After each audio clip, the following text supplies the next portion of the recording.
వేసవి కాలంలో వచ్చే చర్మ వ్యాధుల పట్ల తెలుసుకునేందుకు డాక్టర్ శశికిరణ్ మనతో ఉన్నారు. వారిని అడిగి ఆ వివరాలు తెలుసుకుందాం. సార్ చెప్పండి సార్, వేసవి కాలంలో ఎటువంటి చర్మ వ్యాధులు రాబోతున్నాయి, దానికి వచ్చే మీరు ఇచ్చే ప్రికాషన్స్ ఏంటండి? వేసవి కాలంలో మనకి మెయిన్గా తామగ అనేది చాలా కామన్ అండి. చెమట ఎక్కువ పడడం వల్ల తామగ చాలా ఫ్రీక్వెంట్గా చూస్తుంటాం.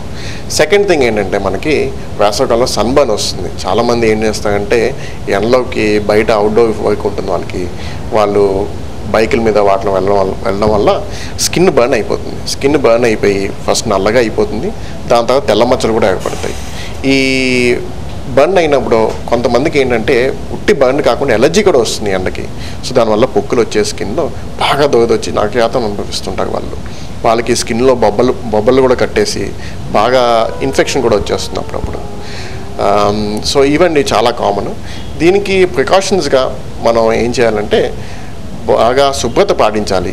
ఒకటి అది ఏంటంటే చెమట పట్టినప్పుడల్లా రోజుకు 2 సార్లు స్నానం చేయడం, బట్టలు వెంటనే మార్చేయడం, టవళ్ళు సబ్బులు ఎవరికి వాళ్ళు సెపరేట్గా పెట్టుకుని పర్సనల్ హైజీన్ మెయింటైన్ చేయాలండి, శుభ్రత మెయింటైన్ చేయాలి. ముఖ్యంగా హాస్టల్లో ఉండే పిల్లలు ఎటువంటి జాగ్రత్తలు తీసుకోవాలి? హాస్టల్లో ఉండే వాళ్ళు చెమట ఎక్కువ పట్టేస్తుందండి. పిల్లలకి క్రౌడెడ్ కండిషన్స్లో ఉంటారు. ఒక రూమ్కి 10 మంది అట్లా ఉంటారు. పిల్లలకి బేసిక్గా తల్లిదండ్రులు ఒకళ్ళ పక్కల మీద ఒకరు పడుకోకూడదని చెప్పాలి. బట్టలు ఒకళ్ళు వేసుకోకూడదు, తువ్వాలు ఒకళ్ళు వాడుకోకూడదు. ఇవి ప్రికాషన్స్ అన్నీ పర్సనల్ హైజీన్ ప్రికాషన్స్ మెయిన్గా చేసుకోవాలండి. ఎందుకంటే హాస్టల్లో ఒక పిల్లాడికి వచ్చిందంటే అందరూ కలిసి ఉంటారు కాబట్టి రెండో వాళ్ళకి తప్పనిసరిగా వచ్చేస్తుంది. సో వాళ్ళు పర్సనల్ హైజీన్ తీసుకుని శుభ్రత మెయింటైన్ చేసుకుంటే రాకుండా ఉంటుంది. ఇండియాలో ఈ పరిస్థితి ఎట్లా ఉందండి? చర్మ వ్యాధుల పరిస్థితి ఎట్లా ఉంది? ఇతర దేశాలతో పోలిస్తే మన దేశం ఎట్లా ఉంది? ఇండియాలో మనకి చర్మ వ్యాధులు చాలా కామన్ అండి. ఈ అంటువ్యాధులు ఎస్పెషల్లీ ఎందుకంటే మనకి చాలా స్వెట్టింగ్ ఎక్కువ. ఈ చెమట పట్టేయడంతో మనకి ఈ కండిషన్స్ కామన్గా ఇన్ఫెక్షన్స్ చాలా కామన్గా వస్తుంటాయి. బయట దేశాల్లో చలి దేశం కదండి, చెమట ఎక్కువ పట్టదు. చెమట పట్టకపోవడంతో ప్లస్ పాపులేషన్ డెన్సిటీ కూడా అంత ఎక్కువ ఉండదు వాళ్ళకి.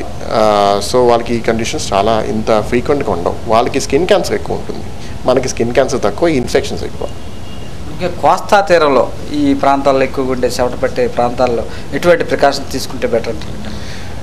మనకి మెయిన్గా సన్ స్క్రీన్ రాసుకోవడం చాలా ఇంపార్టెంట్ అండి.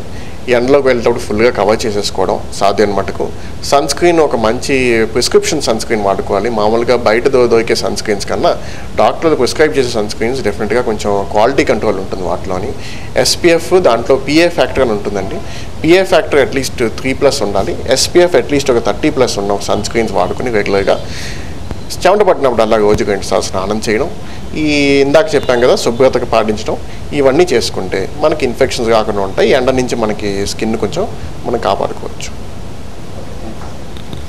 అయితే వ్యక్తిగత శుభ్రత ద్వారా శరీరాన్ని కాపాడుకోవచ్చని డాక్టర్ శశికిరణ్ చెప్తున్నారు.